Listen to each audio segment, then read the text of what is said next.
నిక్కచ్చిగా చెప్పిన వ్యక్తి తెలంగాణ ద్రోహి అవుతాడు. మనం చూస్తున్నాం కదా, రసమయ్య బాలకృష్ణ పోయి అడిగిండు, పాడనంటే పాడను పొమ్మన్నాడు. టీఆర్ఎస్ పుట్టిన కొద్ది రోజులకే అందశ్రీ కూడా ఫీల్ అయ్యిండు, బాగా బాధపడ్డాడు. ఇదేంటని మనకు తెలుసు ఆ సంగతి.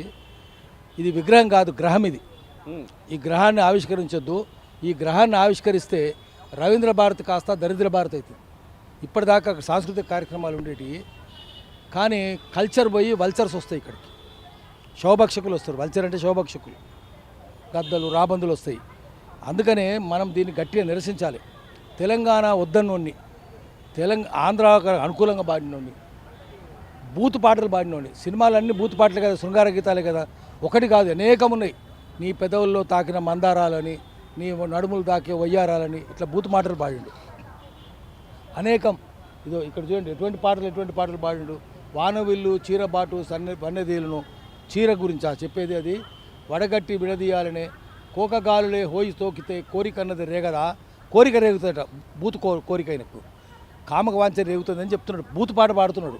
అట్లాంటి వాళ్ళను ఎన్ని పాటలు ఉన్నాయి, వందల కొద్ది బూతు పాటలు ఉన్నాయి. ఏమైనా దేశభక్తి గీత అలా పాడింది? తెలంగాణ అసలు పాడినని చెప్పిండు. తెలంగాణ దేశభక్తి కదా అది. మరి ఎందుకు పాడినాడు? అటువంటి రోజు బొమ్మ ఇక్కడ ఎందుకు పెడుతున్నారు?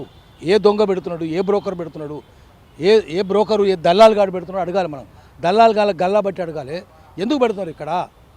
ఆంధ్రలో ఒక్కటైనా తెలంగాణ వాళ్ళ బొమ్మలు పెట్టినరా? ఒక్కటి పెట్టలేదు కదా. మనం పుచ్చలపల్లి సుందరయ్య బొమ్మ పెట్టినాం కదా, హాల్ కూడా కట్టినాం కదా. ఆయన తెలంగాణ ఆంధ్రగా తెలంగాణ కోసం పోరాటం చేసిండు. సుందరయ్య లాంటి తెలంగాణ కోసం పోరాటం చేసిన యోధులను మనం స్మరించుకుంటాం. చంద్రశేఖరరావును స్మరించుకుందాం.